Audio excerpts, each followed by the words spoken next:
غزوہ خیبر۔ وعدكم الله مغانم كثيرة تأخذونها فعجل لكم هذه، وعدہ کیا ہے اللہ تعالیٰ نے تم سے بہت سی غنیمتوں کا جن کو تم لوگے، بس یہ غنیمت اللہ تعالیٰ نے تم کو جلدی دے دی۔ حضرت صلی اللہ علیہ وسلم جب حدیبیہ سے واپس ہوئے تو واپسی میں سورہ فتح نازل ہوئی، جس میں اللہ تعالیٰ نے مسلمانوں سے عموماً اور اصحاب بیعت الرضوان سے خصوصاً یہ وعدہ فرمایا کہ تم کو بہت سی فتوحات ہوں گی اور بہت سی غنیمتیں ملیں گی، اور بالفعل اس بیعت الرضوان کے انعام میں فتح خیبر دی، اور فتح مکہ جو اس وقت ہاتھ نہ لگی سمجھ لو کہ وہ بھی مل ہی چکی ہے، اور آئندہ چل کر تم کو اور بھی فتوحات نصیب ہوں گی جن کا علم ہم کو ہے۔ چنانچہ آیت مذکورہ میں فَعَجَّلَ لَكُمْ هَذِهِ سے خیبر ہی کی فتح مراد ہے۔ خیبر غالباً عبرانی لفظ ہے جس کے معنی قلعہ کے ہیں۔ یہ مقام مدینہ منورہ سے 8 منزل پر واقع ہے۔ وہ نخلستان جس کے کنارے پر خیبر ہے نہایت زرخیز ہے۔ یہاں یہود نے نہایت مضبوط اور متعدد قلعے بنائے تھے جن میں سے بعض کے آثار اب تک باقی ہیں۔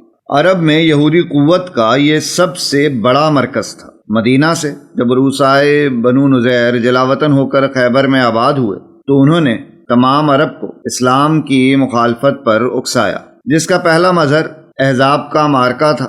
ان رؤسا میں سے حی بن اخطب جنگ قریظہ میں قتل ہوا، جس کے بعد ابو رافع سلام بن ابی الحقیق اس کا جانشین ہوا۔ یہ بہت بڑا تاجر اور صاحب اثر تھا۔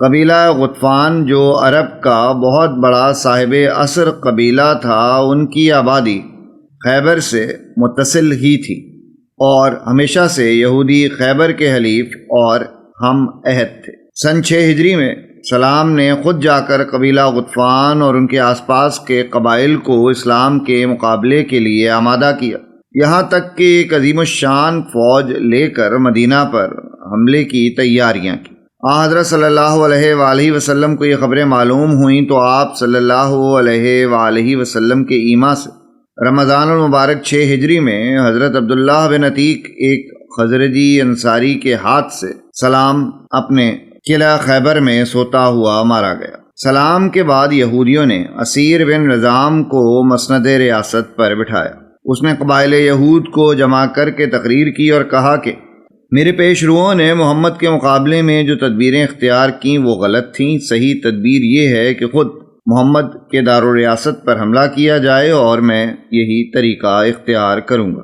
اس غرض سے اسیر نے غطفان اور دیگر قبائل میں دورہ کیا اور ایک فوج گراں تیار کی۔ حضرت صلی اللہ علیہ وآلہ وسلم کو یہ خبریں پہنچیں تو آپ صلی اللہ علیہ وآلہ وسلم نے اس افواہ پر اعتماد نہیں کیا، بلکہ حضرت عبداللہ بن رواحہ رضی اللہ عنہ کو بھیجا کہ خود جا کر اصل واقعے کی تحقیق کریں۔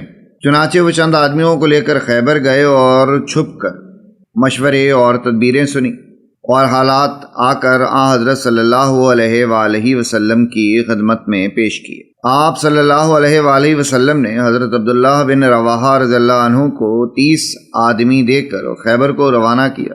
ان لوگوں نے اسیر سے کہا کہ تم اگر حاضر ہو جاؤ تو خیبر کی حکومت تم کو دے دی جائے۔ چنانچہ وہ 30 آدمی لے کر خیبر سے نکلا، اور احتیاط کی بنا پر مخلوط قافلہ اس طرح چلا کہ 2 شخص ہم رکاب چلتے تھے، جن میں ایک یہودی اور دوسرا مسلمان ہوتا تھا۔ قرقرہ پہنچ کر اسیر کے دل میں بدگمانی پیدا ہوئی۔ اس نے ہاتھ بڑھا کر حضرت عبداللہ بن انیس رضی اللہ عنہ کی تلوار چھیننی چاہی۔ انہوں نے کہا وہ دشمن خدا بدعہدی کرنا چاہتا ہے۔ یہ کہہ کر سواری بڑھائی، اور جب اسیر زد پر آ گیا تو تلوار ماری، اس کی ران کٹ گئی، وہ گھوڑے سے گرا۔ گرتے گرتے اس نے عبداللہ رضی اللہ عنہ کو زخمی کیا۔ اب مسلمان پیش دستی کر کے یہود پر ٹوٹ پڑے۔ نتیجہ جنگ یہ تھا کہ یہود میں ایک کے سوا کوئی نہیں بچا۔ یہ اخیر 6 ہجری یا محرم 7 ہجری کا واقعہ ہے۔ خیبر اب اسلام کا سب سے بڑا حریف اور اسلام کے لیے سب سے زیادہ خطرناک تھا۔ ان لوگوں نے مکہ جا کر قریش کے ذریعے سے تمام عرب میں بغاوت کی ایک عالمگیر جنبش پیدا کر دی، جس نے واقع احزاب میں مرکز اسلام مدینہ منورہ کو متزلزل کر دیا تھا۔ یہ کوشش اگرچہ ناکام رہی، لیکن جو دست و بازو کام کر رہے تھے اب بھی موجود تھے۔ جن لوگوں نے جنگ احزاب برپا کرائی تھی ان میں زیادہ باثر ابن ابی الحقیق کا خاندان تھا، جو قبیلہ بنی نذیر سے تھا، اور مدینہ سے جلا وطن ہو کر آیا تھا۔ اس نے خیبر کے مشہور قلعہ قموس پر قبضہ کیا تھا۔ سلام بن ابی الحقیق اسی خاندان کا رئیس تھا۔ اس کے قتل کے بعد اس کا بھتیجا کنانہ بن الربیع بن ابی الحقیق خاندان کی ریاست پر ممتاز ہوا۔ خیبر کے یہود ادھر تو غطفان سے اسلام کے مقابلے کے لیے سازش کر رہے تھے، ادھر مدینہ کے منافقین ان کو مسلمانوں کی خبریں پہنچاتے رہتے تھے اور ان کو ہمت دلاتے تھے کہ مسلمان تم سے سربر نہیں ہو سکتے۔ رسول اللہ صلی اللہ علیہ وآلہ وسلم نے چاہا کہ ان لوگوں سے معاہدہ ہو جائے۔ اس بنا پر آپ صلی اللہ علیہ وآلہ وسلم نے حضرت عبداللہ بن رواحہ رضی اللہ عنہ کو بھیجا تھا، لیکن ادھر تو یہود خود سخت دل اور بدگمان قوم تھے اور دوسری طرف منافقین کو بھی ابھارتے تھے۔ اسی زمانے میں راس المنافقین عبداللہ بن ابی بن سلول نے اہل خیبر کے پاس کہلا بھیجا کہ محمد صلی اللہ علیہ وآلہ وسلم تم پر حملہ کرنا چاہتے ہیں، لیکن تم ان سے نہ ڈرنا، ان کی ہستی ہی کیا ہے، مٹھی بھر آدمی ہیں جن کے پاس ہتھیار تک نہیں۔ یہود نے یہ سن کر کنانہ اور ہودہ بن قیس کو غطفان کے پاس بھیجا کہ ہمارے ساتھ مل کر مدینے پر حملہ کرو تو ہم نخلستان کی نصف پیداوار تم کو دیں گے۔ ایک روایت میں ہے کہ غطفان نے اس کو منظور کیا۔ غطفان کا ایک قوت ور قبیلہ بنو فزارہ تھا۔ ان کو جب یہ معلوم ہوا کہ خیبر والے حضرت صلی اللہ علیہ وآلہ وسلم پر حملہ کرنا چاہتے ہیں تو وہ خود خیبر میں آئے کہ ہم تمہارے ساتھ شریک ہو کر لڑیں گے۔ حضرت صلی اللہ علیہ وآلہ وسلم کو جب یہ معلوم ہوا تو آپ صلی اللہ علیہ وآلہ وسلم نے بنو فزارہ کو خط لکھا کہ تم خیبر والوں کی مدد سے باز آؤ، خیبر فتح ہو جائے گا تو تم کو بھی حصہ دیا جائے گا، لیکن بنو فزارہ نے انکار کیا۔ غطفان کی شرکت جنگ کی وجہ یہ بنی کہ ذی قرد کی چراگاہ پر جو حضرت صلی اللہ علیہ وآلہ وسلم کی اونٹنیوں کی چراگاہ تھی، اس قبیلے کے چند آدمیوں نے عبد الرحمن بن عینیہ کی سرداری میں چھاپا مارا اور 20 اونٹنیاں پکڑ کر لے گئے۔ حضرت ابو ذر رضی اللہ عنہ کے صاحبزادے جو اونٹنیوں کی حفاظت پر متعین تھے قتل کر دیا اور ان کی زوجہ کو گرفتار کر کے لے گئے۔ مسلمانوں نے جب تعقب کیا تو وہ ایک درے میں گھس گئے۔ وہاں عینیہ بن حسن جو قبائل غطفان کا سپہ سالار تھا ان کی امداد کو موجود تھا۔ مسلمانوں میں حضرت سلمہ بن العقوع ایک مشہور صحابی تھے۔ سب سے پہلے ان کو اس غارت گری کا علم ہوا۔ انہوں نے باسباہا کا نعرہ مارا اور دوڑ کر حملہ آوروں کو جا لیا۔ وہ اونٹوں کو پانی پلا رہے تھے۔ حضرت سلمہ رضی اللہ عنہ نے تیر برسانے شروع کیے۔ حملہ آور بھاگ نکلے۔ انہوں نے تعقب کیا اور لڑ بھیڑ کر تمام اونٹنیاں چھڑا لائے۔ دربار نبوت میں آ کر عرض کیا کہ میں دشمنوں کو پیاسا چھوڑ آیا ہوں، اگر 100 آدمی مل جائیں تو ایک ایک کو گرفتار کر کے لاتا ہوں۔ آپ صلی اللہ علیہ وآلہ وسلم نے فرمایا قابو پا جاؤ تو عفو سے کام لو۔ اس واقعے کے 3 دن بعد خیبر کی جنگ پیش آئی۔ خیبر کا آغاز اور غزوات کی بنسبت ایک امتیاز خاص رکھتا ہے۔ سب سے مقدم یہ ہے کہ جب آپ صلی اللہ علیہ وآلہ وسلم نے خیبر کا قصد کیا تو اعلان عام کر دیا کہ ہمارے ساتھ صرف وہ لوگ آئیں جو طالب جہاد ہوں۔ اور اس بارے میں یہ آیت نازل ہوئی سيقول المخلفون إذا انطلقتم إلى مغانم لتأخذوها ذرونا نتبعكم يريدون أن يبدلوا كلام الله قل لن تتبعونا كذلكم قال الله من قبل فسيقولون بل تحسدوننا بل كانوا لا يفقهون إلا قليلا۔ جو لوگ سفر حدیبیہ میں پیچھے رہ گئے تھے وہ عنقریب جب تم غنیمتیں لینے چلو گے تو یہ طامع لوگ تم سے یہ کہیں گے کہ ہم کو بھی اجازت دو کہ تمہارے ساتھ چلیں۔ حق تعالیٰ ان کے متعلق ارشاد فرماتے ہیں کہ یہ لوگ یہ چاہتے ہیں کہ اللہ کے حکم اور اس کے وعدے کو بدل ڈالیں۔ آپ کہہ دیجئے کہ تم ہرگز ہمارے ساتھ نہیں جا سکتے، اللہ تعالیٰ نے پہلے ہی سے یہ حکم دے دیا ہے۔ پھر یہ اہل طمع یہ اعتراض کریں گے کہ تم ہم پر حسد کرتے ہو، بلکہ یہی لوگ بات کو بہت ہی کم سمجھتے ہیں۔ اب تک جو لڑائیاں وقوع میں آئیں محض دفاعی تھیں، یہ وہ غصبہ ہے جس میں غیر مسلم رعایا بنائے گئے، طرز حکومت کی بنیاد قائم ہوئی۔ اسلام کا اصلی مقصد تبلیغ دعوت ہے۔ اب اگر کوئی قوم اس دعوت کی سد راہ نہ ہو تو اسلام کو نہ تو اس سے جنگ ہے نہ اس کے رعایا بنانے کی ضرورت ہے، صرف معاہدہ صلح ہی کافی ہے، جس کی بہت سی مثالیں اسلام میں موجود ہیں۔ لیکن جب کوئی قوم خود اسلام کی مخالفت پر کمر بستہ ہو اور اس کو مٹا دینا چاہے تو اسلام کو مدافعت کے لیے تلوار ہاتھ میں لینا پڑتی ہے اور اس کو اپنے زیر اثر رکھنا پڑتا ہے۔ خیبر اس قاعدے کے موافق اسلام کا پہلا مفتوحہ علاقہ تھا۔ ایک مدت تک لوگ جہاد کو عرب کے قدیم طریقے کے موافق معاش کا ذریعہ سمجھتے رہے۔ خیبر کی لڑائی تک بھی یہ غلط فہمی رہی۔ یہ پہلا غزوہ ہے جس میں یہ پردہ اٹھا دیا گیا، اور اس لیے حضرت صلی اللہ علیہ وآلہ وسلم نے ارشاد فرمایا کہ اس لڑائی میں صرف وہ لوگ شریک ہوں جن کا مقصد محض جہاد اور اعلاء کلمت اللہ ہو۔ غرض آپ صلی اللہ علیہ وآلہ وسلم غطفان اور یہود کے حملے کی مدافعت کے لیے مدینہ سے محرم سن 7 ہجری میں صبا بن اور فتح غفاری رضی اللہ عنہ کو مدینہ کا افسر مقرر کر کے مدینہ سے روانہ ہوئے۔ ازواج مطہرات میں سے حضرت ام سلمہ رضی اللہ عنہا ساتھ تھیں۔ فوج کی تعداد 1600 تھی، جن میں 200 سوار اور باقی پیدل تھے۔ اس وقت تک لڑائیوں میں علم کا رواج نہ تھا، چھوٹی چھوٹی جھنڈیاں ہوتی تھیں۔ یہ پہلی مرتبہ تھا کہ آپ صلی اللہ علیہ وآلہ وسلم نے 3 علم تیار کروائے۔ 2 حضرت حباب بن منظر رضی اللہ عنہ اور سعد بن عبادہ رضی اللہ عنہ کو عنایت ہوئے، اور خاص علم نبوی جس کا پھریرا حضرت عائشہ رضی اللہ عنہا کی چادر سے تیار ہوا تھا، حضرت علی رضی اللہ عنہ کو مرحمت ہوا۔ حضرت صلی اللہ علیہ وسلم نے اخیر ماہ محرم الحرام 7 ہجری میں 1400 پیادوں اور 200 سواروں کی جمعیت کے ساتھ خیبر کی طرف خروج فرمایا۔ ازواج مطہرات میں سے ام المؤمنین ام سلمہ رضی اللہ عنہا آپ صلی اللہ علیہ وسلم کے ساتھ تھیں۔ فوج روانہ ہوئی تو حضرت عامر بن العقو مشہور شاعر تھے، یہ رجس پڑھتے ہوئے آگے چلے۔ اے اللہ، اگر تو ہدایت نہ کرتا تو ہم ہدایت نہ پاتے، نہ خیرات کرتے نہ روزے رکھتے۔ ہم تجھ پر فدا ہوں، ہم جو احکام نہیں بجا لائے ان کو معاف کر دے اور ہم پر تسلی نازل کر۔ ہم جب فریاد میں پکارے جاتے ہیں تو پہنچ جاتے ہیں، اور جب مڈبھیڑ ہو تو ہم کو ثابت قدم رکھ۔ لوگوں نے پکار کر ہم سے استغاثہ چاہا، جن لوگوں نے ہم پر کوئی دست درازی کی ہے۔ جب وہ کوئی فتنہ برپا کرنا چاہتے ہیں تو ہم ان سے نہیں دبتے، اور اے اللہ، ہم تیری عنایت سے بے نیاز نہیں۔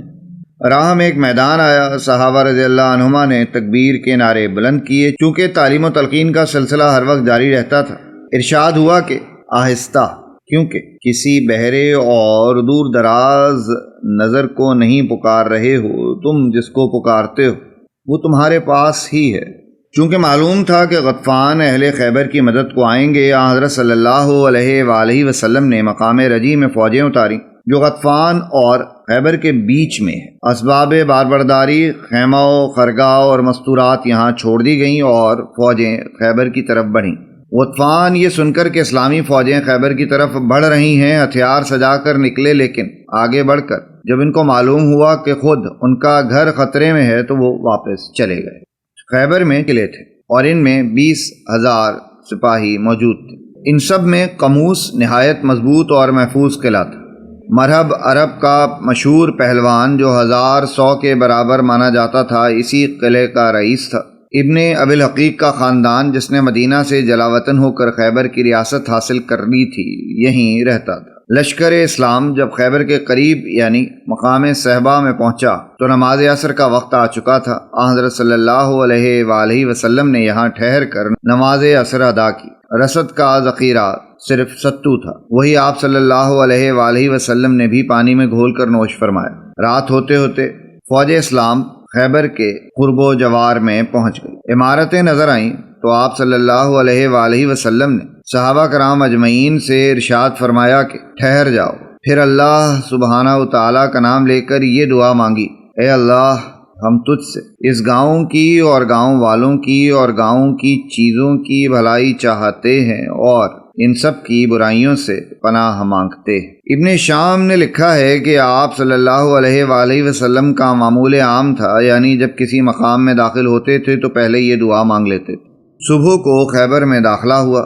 یہودیوں نے مستورات کو ایک محفوظ مقام میں پہنچا دیا۔ رسد اور غلہ قلعہ نائم میں یکجا کیا اور فوجیں قلعہ نزطاح اور قموس میں فراہم کی۔ سلام بن مشکم بیمار تھا، تاہم اس نے سب سے زیادہ حصہ لیا اور خود قلعہ نطاح میں آ کر فوج میں شرکت کی۔ حضرت صلی اللہ علیہ وآلہ وسلم کا مقصود جنگ نہ تھا، لیکن جب یہود نے بڑے سر و سامان کے ساتھ جنگ کی تیاری کی تو آپ صلی اللہ علیہ وآلہ وسلم نے صحابہ کرام اجمعین رضی اللہ عنہم کو مخاطب کر کے وعظ فرمایا اور جہاد کی ترغیب دی۔ تاریخ خمیس میں اس موقع پر لکھا ہے کہ اور جب حضرت صلی اللہ علیہ وآلہ وسلم کو یقین ہو گیا کہ یہود لڑنے پر آمادہ ہیں تو آپ صلی اللہ علیہ وآلہ وسلم نے صحابہ رضی اللہ عنہم کو نصیحت کی اور جہاد کی ترغیب دی۔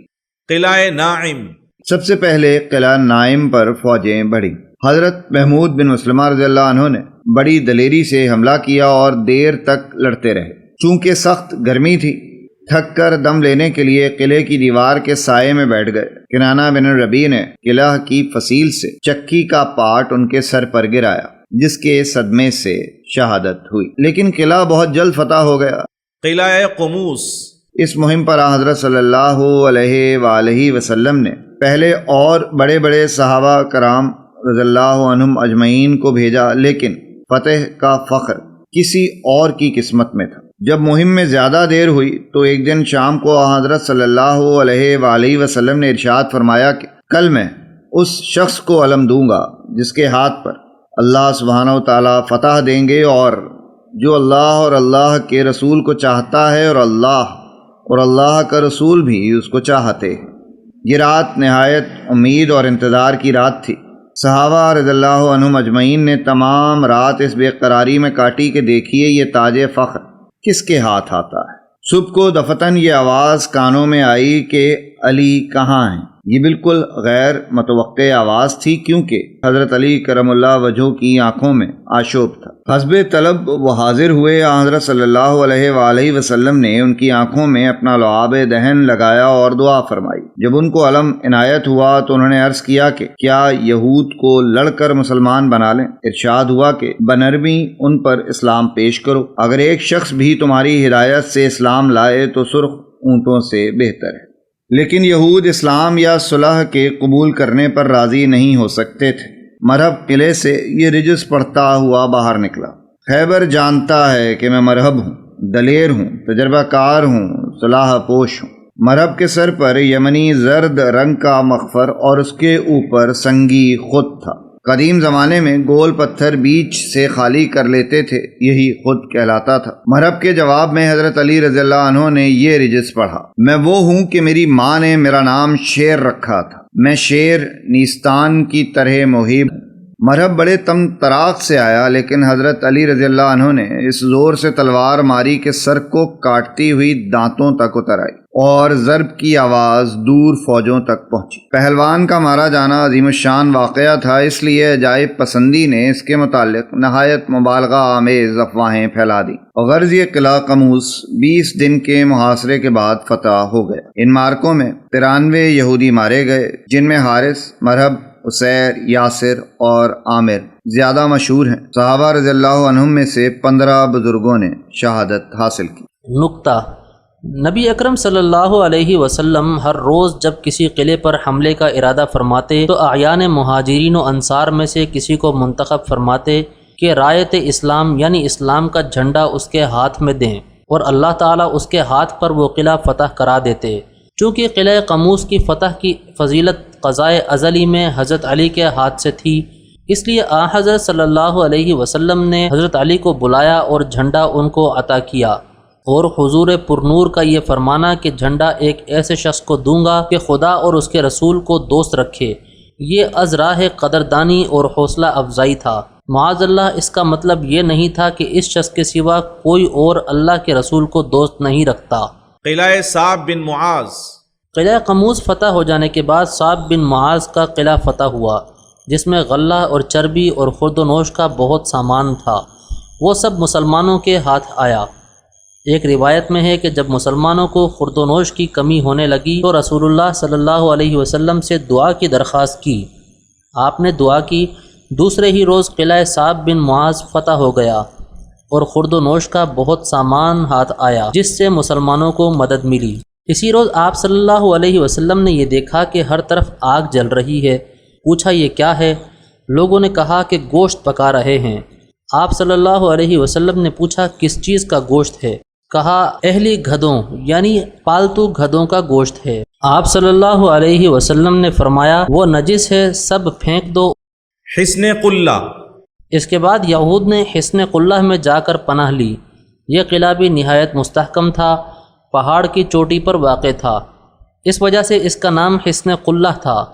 قلہ کے معنی پہاڑ کی چوٹی کے ہیں، جو بعد میں قلعہ زبیر کے نام سے مشہور ہے، اس لیے کہ یہ قلعہ تقسیم غنائم کے بعد حضرت زبیر کے حصے میں آیا۔ 3 روز تک آپ اس قلعے کا محاصرہ کیے رہے۔ حسن اتفاق سے ایک یہودی آپ صلی اللہ علیہ وسلم کی خدمت میں حاضر ہوا اور عرض کیا کہ اے ابو القاسم، آپ اگر مہینہ بھر بھی ان کا محاصرہ کیے رہیں تب بھی ان لوگوں کو پرواہ نہیں۔ ان کے پاس زمین کے نیچے پانی کے چشمے ہیں، رات کو نکلتے ہیں اور پانی لے کر قلعے میں محفوظ ہو جاتے ہیں۔ آپ اگر ان کا پانی قطع کر دیں تو کامیاب ہو سکتے ہیں۔ رسول اللہ صلی اللہ علیہ وسلم نے ان کا پانی بند کر دیا۔ مجبور ہو کر قلعے سے باہر نکلے اور سخت مقابلہ ہوا۔ 10 یہودی مارے گئے اور کچھ مسلمان بھی شہید ہوئے اور قلعہ فتح ہو گیا۔ حافظ ابن کثیر فرماتے ہیں کہ یہ قلعہ قلہ علاقہ نطات کا آخری قلعہ تھا۔ اس کی فتح کے بعد حضور پرنور صلی اللہ علیہ وسلم علاقہ شق قلعوں کی طرف بڑھے۔ اس علاقے میں سب سے اول قلعہ ابی کو فتح کیا، جو شدید مارکے کے بعد فتح ہوا۔ وتی اور سلالم، حصن قلہ کے بعد نبی اکرم صلی اللہ علیہ وسلم بقیہ قلعوں کی طرف بڑھے۔ جب تمام قلعوں پر قبضہ ہو گیا تو اخیر میں وطیح اور سلالم کی طرف بڑھے، اور بعض روایت میں القتیبہ کا بھی ذکر آیا ہے۔ اس سے پیشتر تمام قلعے فتح ہو چکے تھے، صرف یہی 2 قلعے باقی تھے۔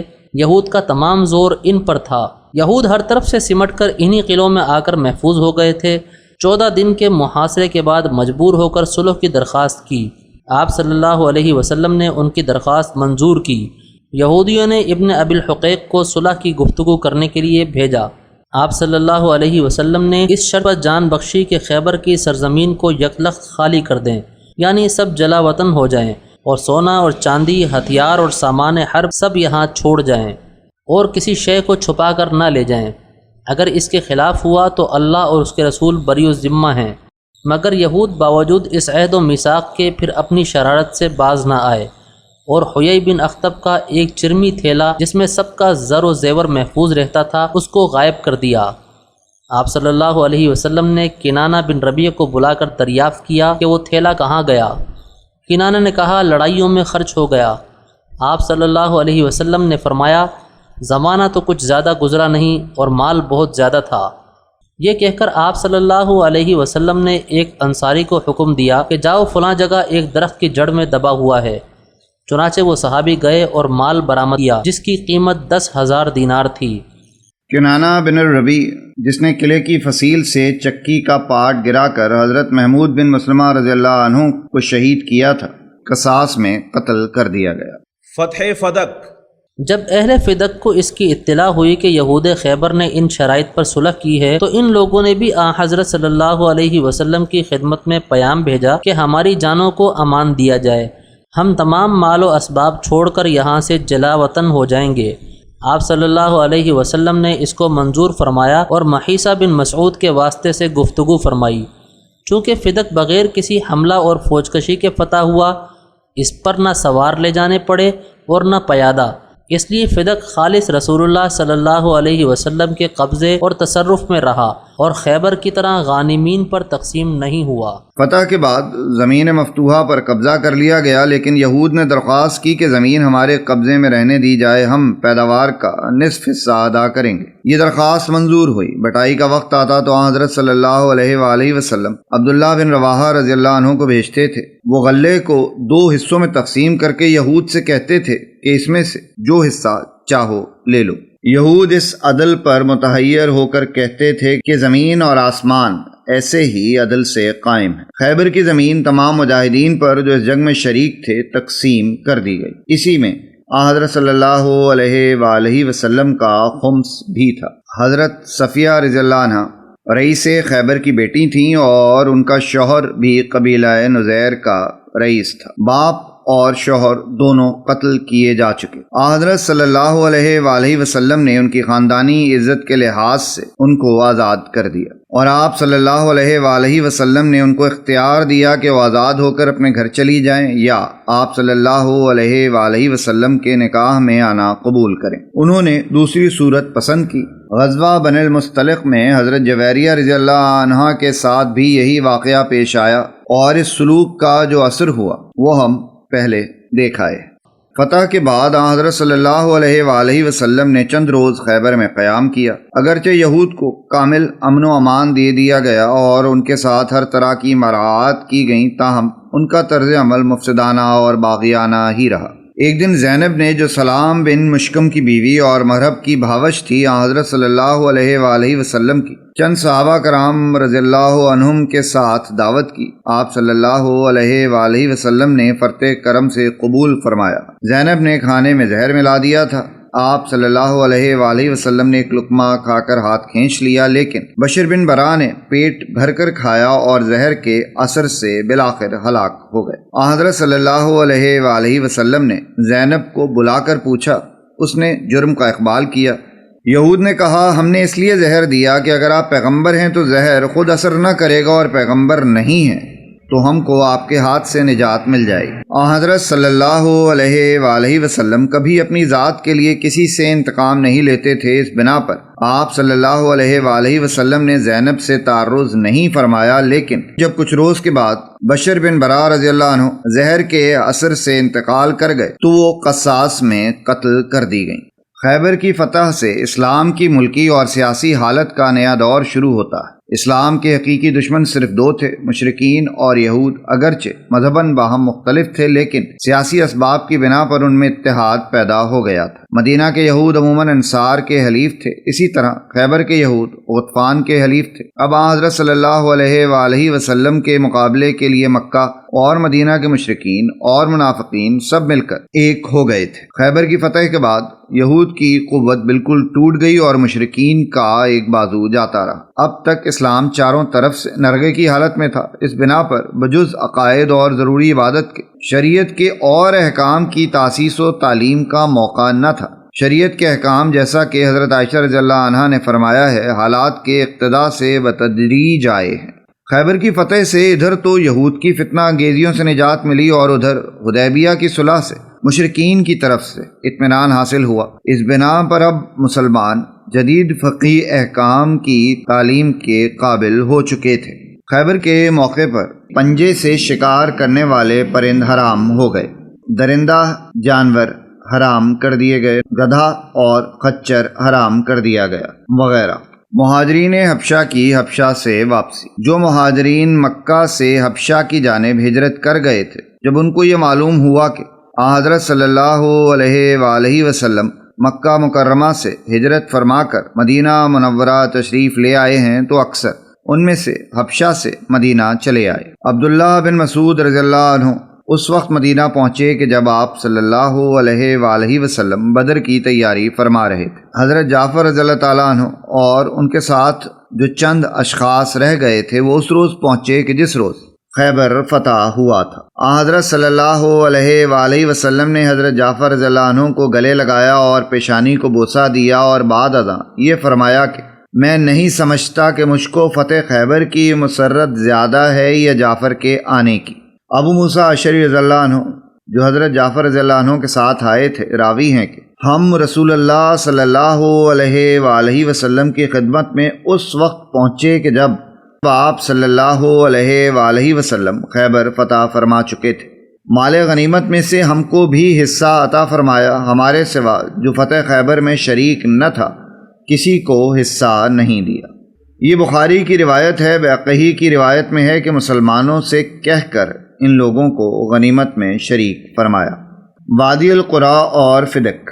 تیمہ اور خیبر کے درمیان میں ایک وادی ہے جس میں بہت سی بستیاں آباد ہیں، اس کو وادی القریٰ کہتے ہیں۔ قدیم زمانے میں عاد و سمود یہاں آباد تھے۔ اسلام سے پہلے ان بستیوں میں یہود آ کر آباد ہوئے اور زراعت اور آب رسانی کو بہت ترقی دی، اور اب یہود کا مخصوص مرکز بن گیا تھا۔ خیبر کے بعد حضرت صلی اللہ علیہ وآلہ وسلم نے وادی القریٰ کا رخ کیا، لیکن لڑنا مقصود نہ تھا، مگر یہود پہلے سے تیار تھے۔ انہوں نے فوراً تیر اندازی شروع کر دی۔ حضرت مدیم رضی اللہ عنہ کے ایک تیر آیا اور وہ شہید ہو گئے۔